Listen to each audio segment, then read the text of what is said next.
سڵاوتان لێ بێەوەم کاتتان باش لا تۆڕ میدیایی ئێستاوە مژاری ئێستاتان پێشکەش دەکەم. مژاری ئێستای ئەم جارەمان تایبەتە بە جیاوازی بەهای ڕسمی دۆلار لەگەڵ بازاردا بەرامبەر بە دیناری عراقی. دەمانوێت بزانین چارەسەرکردنی ئەم پرسە بەکوێ دەکات و کەی چارەسەر دەکرێت. ئایا ئەم جیاوازیە زۆرە چارەسەر دەبێت هەوکات فرۆشیاران و دوکانداران سەبارەت بە ناجێگیری بەهای دۆلار قسەیان بۆ تۆڕی میدیایی ئێستا کردووە و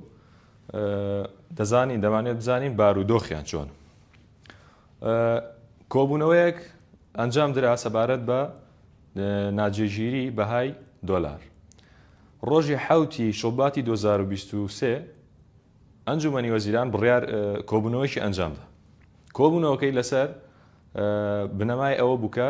نرخی یاخود بەهای دۆلار جێگیر بکات. لەو کۆبوونە بڕیارێک پەسەند کرا. ئەو بڕیارە چی بوو؟ ئەو بڕیارە بوو کە ئەنجومەنی ئیداری بانکی ناوەندی عێراقی دەری کردبوو، داوای کردبوو کە بەهای دۆلار 100 دۆلاری ئەمریکی بەرامبەر بە دیناری عێراقی لە 130,000 جێبەجێ پەسەند بکرێت. لەو کۆبوونەوەیەدا ئەو بڕیارە پەسەند کرا. بەڵام وان نزیکە بینەوە لە 2 ساڵ کە بەسەر ئەم بڕیارەیە تێپەڕ بووە، بەهای دۆلار بەرامبەر بە دیناری عێراقی سەروی 150,000 دینارە. واتە ئەگەر تۆ بتەوێت ئێستا 100 دۆلار بەهای 100 دۆلار بزانیت لە بازاڕەکانی عێراقدا بەهای سەروی 150,000. بەڵام بۆ دوو کەس یاخود بۆ بە دوو شێواز ئەتوانیت بە 130,000 ئەم دۆلارە وەربگریت یاخود بکڕیت. یەکێکیان بازرگانەکانن، ئەوان ژەبێ بەڵگەیەکیان پێ بێت کە ئەمانە بازرگانی دەکەن یاخود ئاڵوگۆڕی بازرگانی دەکەن و بە هەموو شێوەکانیانەوە ئەمانە بازرگان. ئەوەی تریان گەشتیارە. واتە کە تۆ دەچیت پێویست بە دۆلارە، پێ دەڵێن دۆلارت بۆ چییە؟ ئەڵەی بە مەبەستی سەفەرکردن یاخود گەشتکردن پێویستمە. دەڵێن بێ زەحمەت ئەو بەڵگانەی کە تایبەتە بە گەشتکردن پیشانمان بدە بۆی ئێمەش هاوکارت بین و بەو نرخە یاخود بەو نرخە ئێمە 100 دۆلارت پێ بفرۆشین. هەر سەبارەت بە ناجێگیری بارودۆخی ناجێگیری دۆلار لە بازاڕەکانی عێراقدا دوکاندار و فرۆشیارەکان قسەیان بۆ تۆڕی میدیایی ئێستا کردو. هیچێک لە فرۆشیارەکان ئەڵێت ئێمە پێشتر هەر نەمان ئەزانی بارودۆخی ناجێگیری بەهای دۆلار بەرامبەر بە دینار چیە. وەڵام ئێستا ڕۆژانە لەسەر پلاتفۆرمەکانی بانکی ناوەندی متابعاغین یاخود چاومان لەسەریانە کە بزانین چەندێکیان خسۆتە بازاڕەوە و داوا دەکەن ئەم بارودۆخە بە شوێنێک بگات و چارەسەر بکرێت.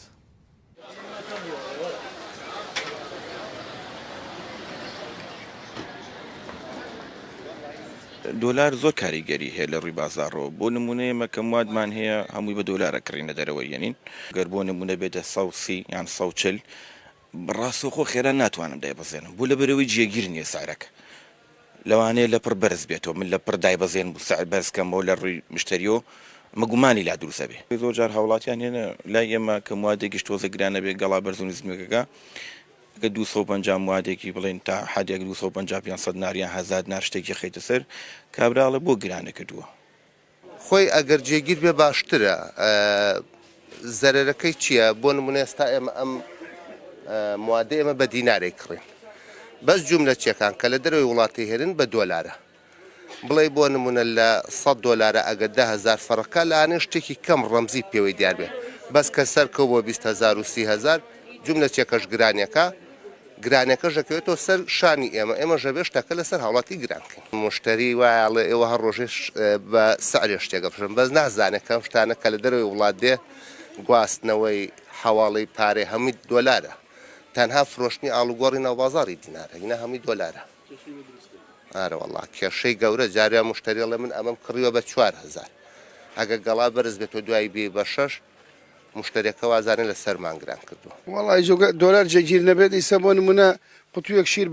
بە ئەمە بە 8,500 فرۆشینەمە. ئەگە دۆلار بەرز بێتەوە 10 دینار بەرز بێتەوە ببیکەی بە 9 ڕبعەکەم یا بەنەوە. ئێ مشتریەکەیتەوە لەگە هەفتەی لە پێش کڕیمە بە 8.5 بۆ بەنەوە. ئەگەر دۆلارەکە بەرز بێتەوە ئەرە وەڵا خەڵک گلەی یەکا چۆن خەڵک گلەی ناکە. ئیسا لەم بێ مەعاشی و لەم بێ گوزەرانیە خەڵک تایەتی تۆزێک قورسە یا خۆشتێک ڕبعێ نەچێتە سەری کابرا ئەکسەر دەزگا بە بۆڵە کاکە ئەمە چییە و معقولە و دوێنێ بەو نەبوو ئەمڕۆ بەونێ وڵی خاڵە دەسەڵاتی من دۆلار نابێت بەم شێوەیە بێت دۆلار ئەبێت بکەوێتە دەستی حەقی کا خەڵکی کاسب بۆی خەڵکی کاسب بتوانێت بازار بە جێگری بێڵێتەوە بەکو خۆم کاسب بووم نەمەزانی بانک پارە تەوزیع ئەکات ئیشم پێی نەبوو بەزی سا بێ ڕۆژانە سێرگەیت ئەمڕۆ چەندی خسە بانکەوە چەندی خسە دەرەوە چەندی داناوە چەندی حواڵەیە چەندی نەقتیە دەیتر بۆ بە پیشەی خەڵکی کاسب بۆ ئەوی سۆزێک بەڵام لە 120ەکە ئێمە ئاگامان هەر لێ نەبوو هەر ئاگەمە ئەسڵمان ئاگامان لێ نەبوو حواڵە چۆن نەکرێت چۆن ناکرێت باقی ناوەندی چەند خاتە بانکەوە چەند خاتە بازارەوە چەند ناخاتە بازارەوە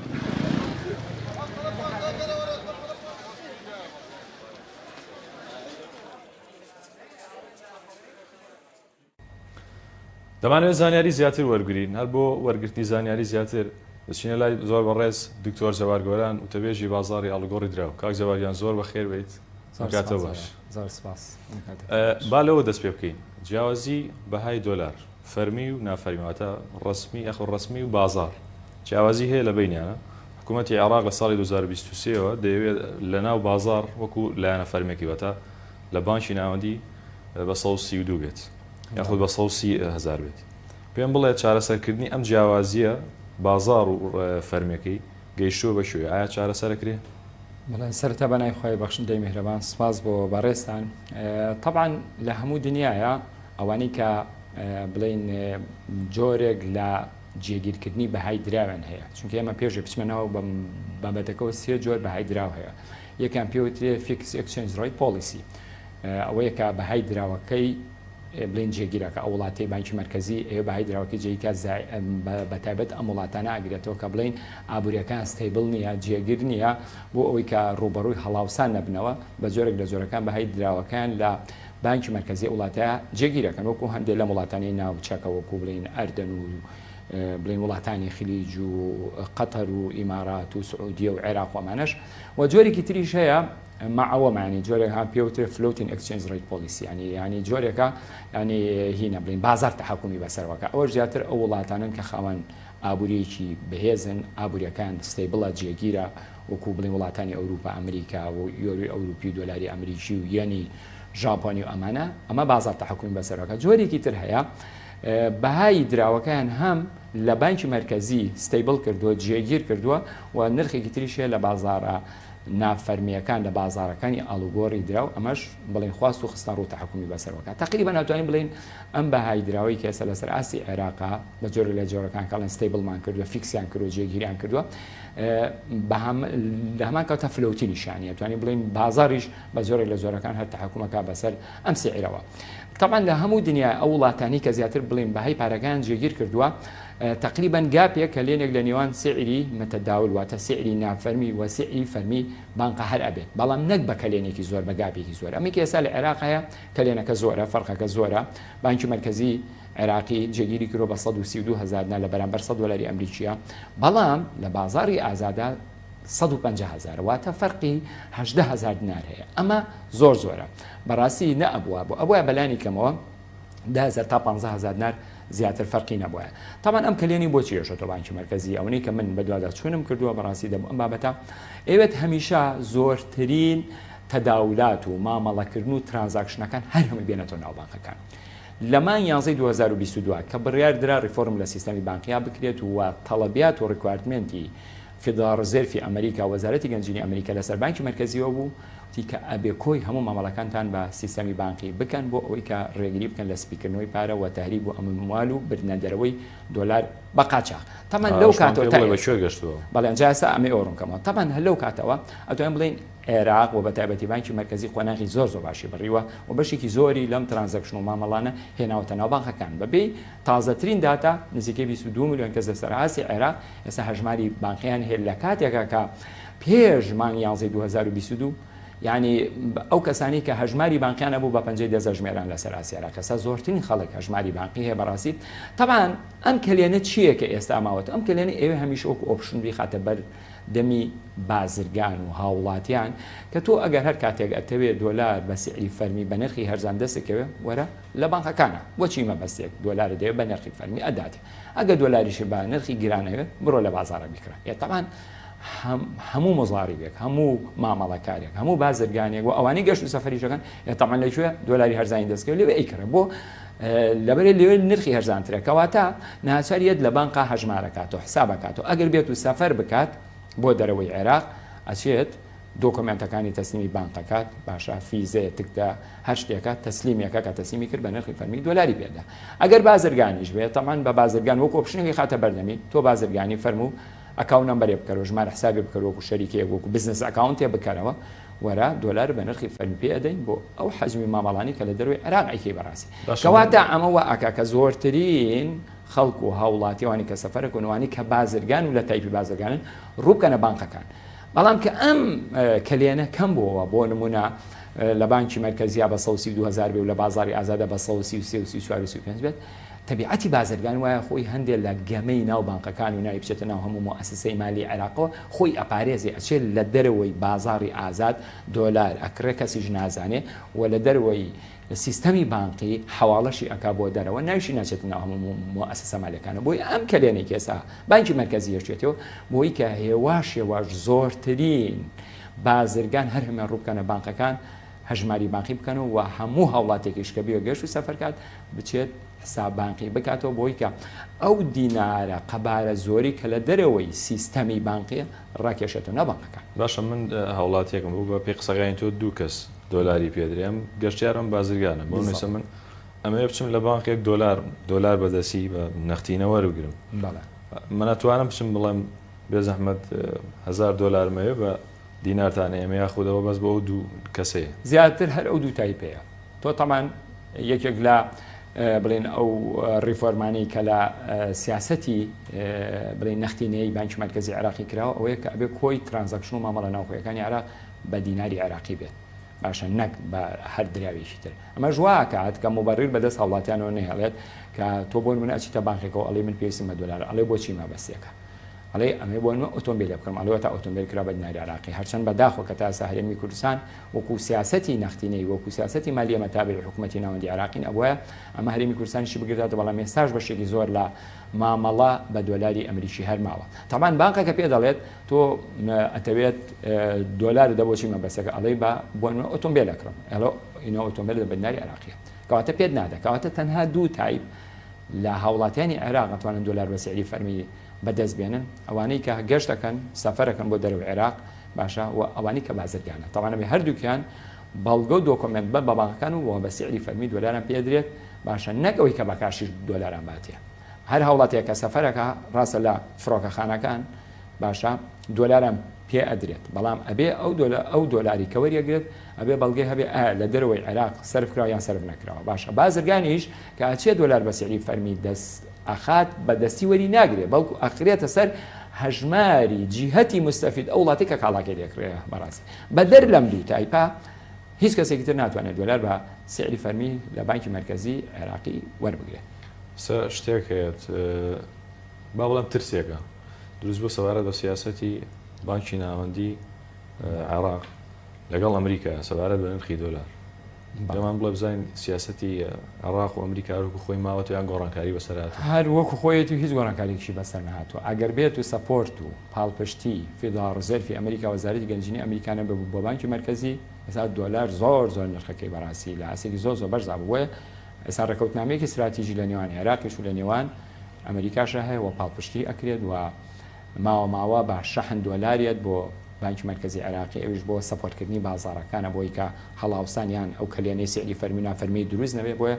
دۆلار هەریەوە بۆ ئەوی دەکە بینیمان لە مانگی ڕابردوودا عێراق تەڵەبی لە ئەمریکا کرد کە 7 میلیارد دۆلاری بەکارشدا بۆ بنێدرێت بەڵام ئێستا تقریبان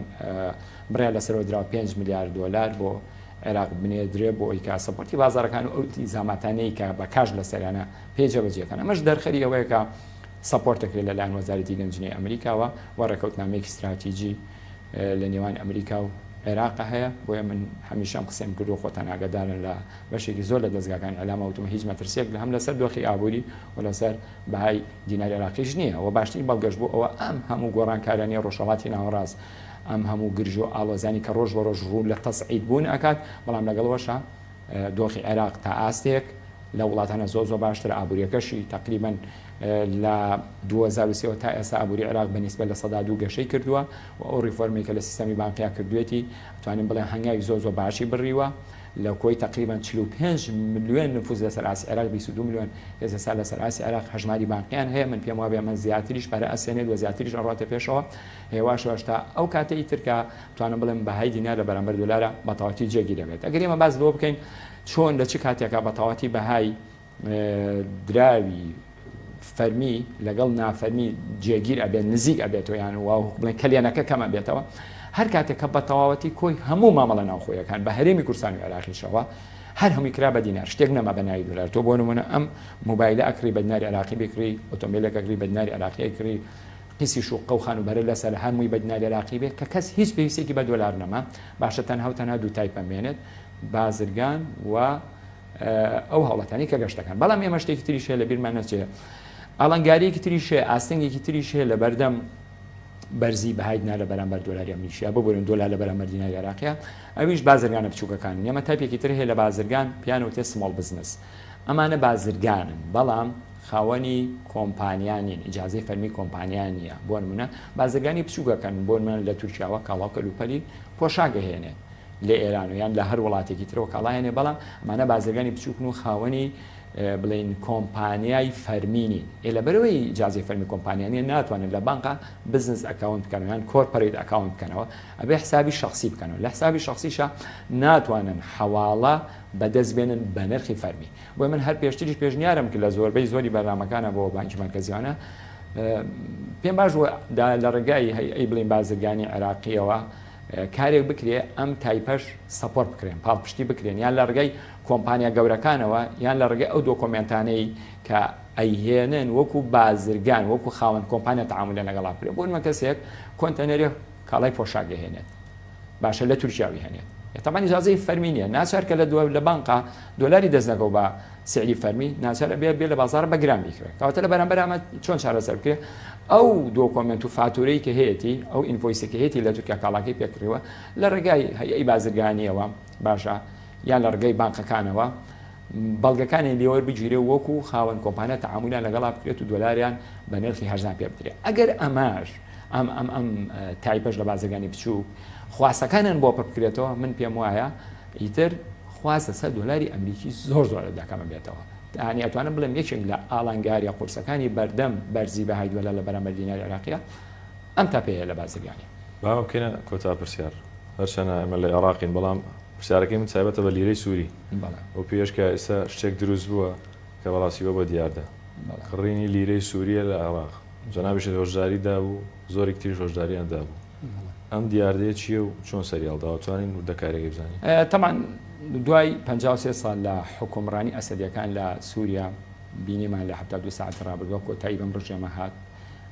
ڕاستەخۆ خواستێکی ناسروشی لەسەر بەهای دراوەکان دروست بوو تەمان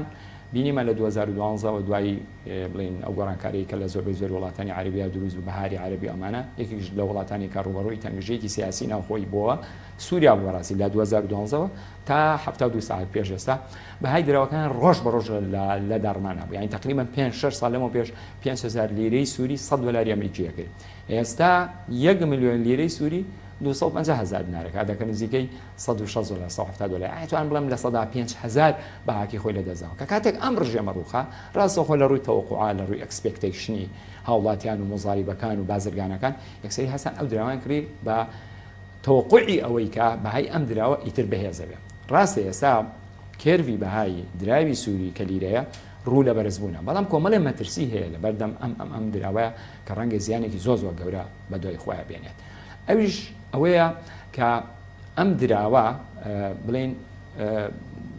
هینە بڵین ئەم چاپە تازەی کە وەخت خۆی رووسیا بۆ چاپ کردوای 2012 وانە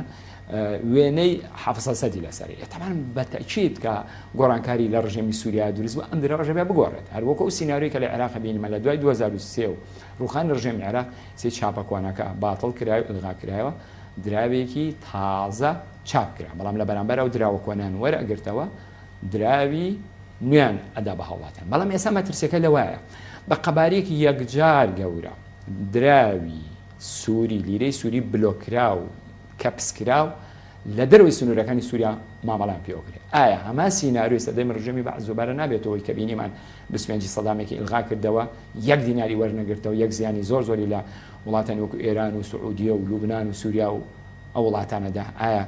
زەمان چییە کە ئەم سیناریۆ جاریکە دووبارە نابێتەوە؟ ئەمیش ئەو دراوەی کە ئیلغا کرەوە و چاپی چینویان دروست کرد زەمان چییە کە ئەم درا وەرەگرنەوە؟ چونکە ئێستا سنوورەکانی داخسۆ نەیاڵێ لیرەی سووری بێتە دەرەوە. باشە ئێستا ملیۆنە لیرەی سووری لە ناو سووریا بە 6,000 دیناری عراقیە تقریبا، بەڵام ڕێنان ئەو لیرە بچێتە دەرەوە ولا بەرامبەریشە ڕێژنان ئەو لیرە سووریە بچێتەوە ناو خۆی سووریا. کە ڕێپێنەیە کەواتە ئەمە تقریبا دەرخەری ئەوەی ئەگەر ئەم چاپە بگۆڕێت باشە زەمان نییە کە ئەو دراوە جاریکە وەرگنەوە لە بەرامبەر دراوی تازان پێ بدرێت بۆ لەبەرەوەی ئەم دراوە دوای ئەو گۆڕانکاریانی کە لە ناوخۆی سووریا دروست بوو چاپیەکان دروست کرد کە لەلایەن رووسیاوە دروستکرا ئەم دراوە ڕسمی حافزە سەد و ئەمانی لەسەر بێگومانم لە سەدام دراوە بێ بگۆڕێ بۆی ئەمە مەترسێکی زۆر گەورەیە. ئەمە یەک وە لەلایەکی تریش ئایا دۆخی سووریا بەکوێ ئەگا؟ ئێستا سووریا لە بەردەم تەحولاتێکە لە قۆناغێکی ڕاگوزەرایە خۆتان ئەزانن 5 پێک هاتە ینی 5 حیزبی ئۆپۆزیسیۆندا لە تورکیا بە کوردەکان و بە شیعەکان و ئەو بڵێن تحریری شام و ئەو گروپە وەلایەنەی کە بڵێن هاوا هەنگ لەگەڵ تورکیا ئەمانە یعنی ئەنی تۆ ئێستا ناتوانانی لە 100% پێشبینی بکەیت ئایا ئەتوانرێت هەمان سیناری عێراق دووبارە بکرێتەوە ئەنجومەنێک حکم دروست بکرێت حکومەتێکی بنکە فراوان بە هەموو پێکاتەکانیەوە دروست بکرێت ئایا جارێکی تر بەرکەوتن لە ناویەکە دروست نابێتەوە شەڕێکی ناوخۆی تر دروست نابێت ئەمانە خۆی کۆمەڵێ پێشبینین کۆمەڵێ تەحلیلن دەبەڕاستی بە چاوەڕوانکەی بۆیە لە هەموو حاڵەتێکە من ئەڵێم ئێستا مامەڵەکردن بە درای سووری زۆر مەترسیدانە. ڕەنگە تۆ ئێستا بۆ نمونە ئەگەر لیرەی سووری بکرێت ڕەنگە تا 300 400 500 بەرز بێتەوە باشە، بەڵام کە لە هەلو مەرجێکا بڕیار درا ئەو دراوە ئیلغا بووە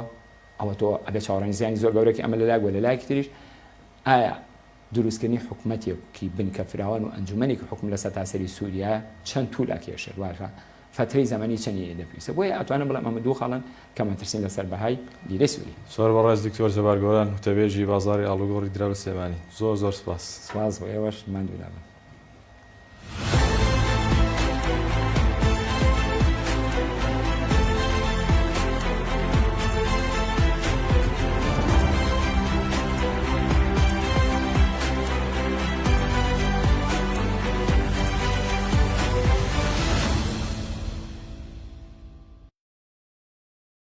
بافڵ جەلال تاڵەبانی سەرۆکی یەکێتی نیشتیمانی کوردستان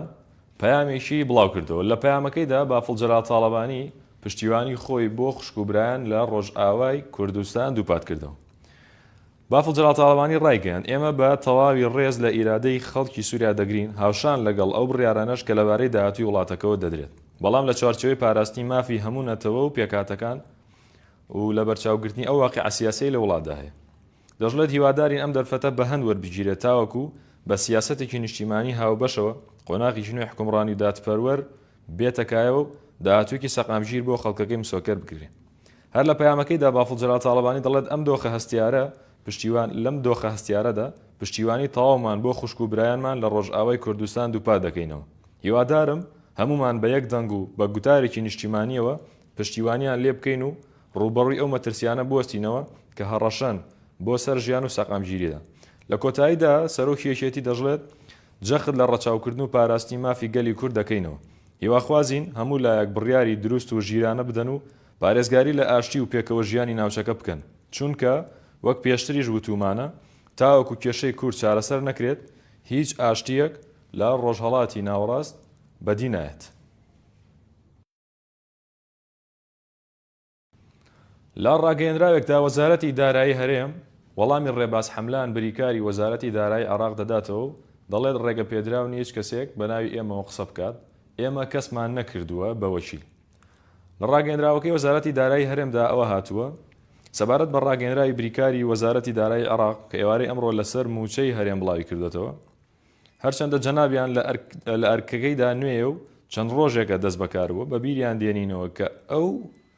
بەشێکە لە وەزارەتی دارایی عێراق پێویست بوو لە وەزارەتەکەی خۆی هەوڵی چارەسەری ئەو کێشەیە بدات کە بۆ موچەی هەرێمی کوردستان دروستکراوە و تاوەکو ئێستاش بەردەوامە. ئەو بابەتانەی باسی کردوون لە بنەڕەتدا کێشەی دەستکردن و سیاسین کە وەزارەتی دارایی عێراق دروستی کردو. دەشڵێت پێویستە ئەو بەڕێزە سەرقاڵی چارەسەرکردنی و کێشانە بێت لە وەزارەتەکەی خۆی نەک لە وەکیلی ئێمە قسە بکات. ئەوەی نوێنەرایەتی ئێمە دەکات تیمەکانمان کە ئێستا لە بەغدادن نەک بەڕێزیان. هەوکات وەزارەتی دارایی دەژڵێت ئەوەی قەبارەی کێشەکانی ئێمەی چارەسەر کردووە لە ڕابردوودا هەر تیمەکانی ئێمە بوون. لە ڕۆژی دەست بەکاربوونی جەنابیەوە تاوەکو ئێستا هەنگاوێکی ئیجابیمان لێ نەبینیوە. ومێدەوارین بە ئەرکی خۆی هەستێت واتە کاری خۆی لە وەزارەتەکەی جێبەجێ بکات. هەرێمی کوردستان لە دەستێکی ئەمیندایە و هەموو ئەو بابەتانەی جەنابیان باسییان کردووە ئاگامان لێ نییە. تیمەکانی ئێمە بەبێ ئاگاداری جەنابیان لە بەغدادن. بژاری ئەستان پێشکەشکردن ئاسوودەوە.